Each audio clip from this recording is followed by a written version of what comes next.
புதுக்கோட்டை மாவட்டத்தில் போக்சோ வழக்கில் கைதான ஒடிசா மாநில இளைஞரை சிறையில் அடைக்க அழைத்துச் சென்றபோது தப்பி ஓடிய சம்பவம் பெரும் பதற்றத்தை ஏற்படுத்தியுள்ளது. சுமார் 200 போலீசார் கைதியை பிடிக்க களத்தில் இறங்கியுள்ள நிலையில் குற்றவாளி சிக்குவாரா? புதுக்கோட்டை மாவட்டம் கரம்பக்குடி அருகே உள்ள ஒரு ஹாலோ பிளாக் நிறுவனத்தில் அந்த 15 வயது சிறுமி பணியாற்றி வந்தார்.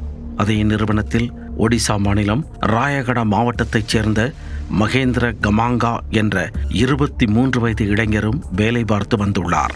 இந்நிலையில் சிறுமியுடன் மகேந்திராவுக்கு பழக்கம் ஏற்பட்டு நெருங்கி பழகி வந்துள்ளார். சில மாதங்களுக்கு முன்பு சிறுமியிடம் மகேந்திரா பாலியல் அத்துமீறலில் ஈடுபட்டதில் சிறுமி கர்ப்பமடைந்திருக்கிறார். தற்பொழுது அந்த சிறுமி புதுக்கோட்டை ராணியார் அரசு மகப்பேறு மருத்துவமனையில் சிகிச்சை பெற்று வருகிறார். சிறுமியிடம் வாக்குமூலம் பெற்ற ஆலங்குடி அனைத்து மகளிர் போலீசார் மகேந்திராவை போக்சோ சட்டத்தின் கீழ் கைது செய்து புதுக்கோட்டை மகிழா நீதிமன்றத்தில் ஆஜர்படுத்தினர். நீதிமன்றத்தில் 15 நாள் நீதிமன்ற காவலில் அடைக்க உத்தரவிட்டதை அடுத்து அவரை புதுக்கோட்டை மாவட்ட சிறைக்கு அழைத்துச் சென்றனர்.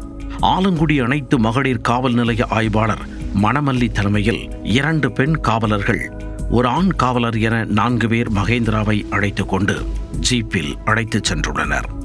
அப்போது புதுக்கோட்டை மாவட்ட சிறை அருகே வந்தபோது மகேந்திரா பசிக்கிறது என வயிற்றை தடவியிருக்கிறார்.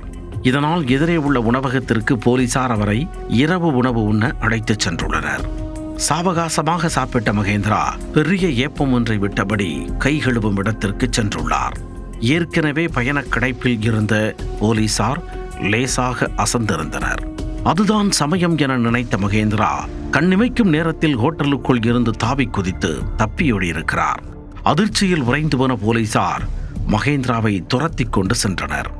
ஆனால் அவர் சிட்டாக பறந்து இருளுக்குள் மறைந்து விட்டார். கையில் இருந்த கைதியை தப்பவிட்ட போலீசார் அச்சத்தில் திணறி போயினர். உடனே அது குறித்து மாவட்ட எஸ்பி அபிஷேக் குப்தாவிற்கு தகவல் கொடுத்தனர். தப்பியோடிய கைதியை இரவோடு இரவாக பிடிக்க வேண்டுமென உத்தரவிட்ட எஸ்பி மகேந்திராவை பிடிக்க 40 பேர் அடங்கிய போலீஸ் பட்டாலியனை களத்தில் இறக்கினார். அது மட்டுமன்றி புதுக்கோட்டை மாநகர காவல் நிலையங்கள், சுற்றுவட்டார பகுதிகளைச் சேர்ந்த காவல் நிலைய போலீசார் என சுமார் 200 போலீசாரை தேடுதல் வேட்டையில் களமிறக்கியுள்ளார். சிறை வளாகத்தை சுற்றிய பகுதிகள், லாரிகள், பேருந்துகள், சந்தைப்பேட்டை ரயில் நிலையம், பேருந்து நிலையம் உள்ளிட்ட பல்வேறு பகுதிகளில் ரோந்து பணிகளை தீவிரப்படுத்திய போலீசார் டார்ச் லைட் உதவியுடன் சல்லடை போட்டு தேடி வருகின்றனர். மேலும் மகேந்திராவின் புகைப்படத்தை வாட்ஸ்அப் உள்ளிட்ட சமூக வலைத்தளங்களில் அனுப்பி வைத்து தகவல் தெரிவிக்குமாறு கேட்டுக்கொண்டுள்ளனர்.